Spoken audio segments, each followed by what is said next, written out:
Özellikle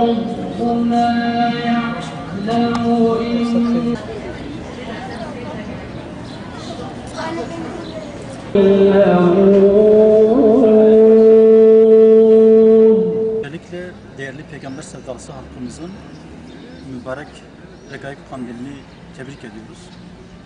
Malumunuz 3 aylardayız. 2013 Kotu doğum etkinlikleri sonrasında istedik ki bu manevi atmosfer devam etsin.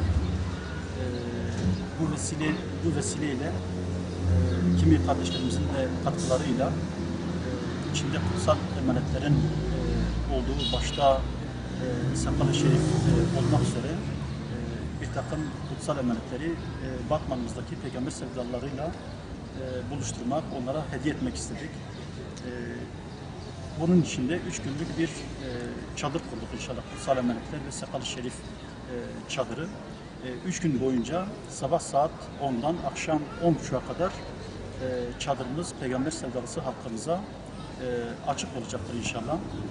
آخر بتناوي بيتات شريف متوافق هذا إن شاء الله بإذن ربي من أميحب حمم مسلمانات إصلاح بك يا ربي آمين آمين تبقى كافرة تجم جنابك يا ربي. Güzel bir duygudur. Bu duyguyu herkese tavsiye ederiz, paylaşmasını tavsiye ederiz. İnsan burada içi açılıyor. Gerçekten de bunu düzenlerinde Allah razı olsun. Çok duygulandım. Allah razı olsun.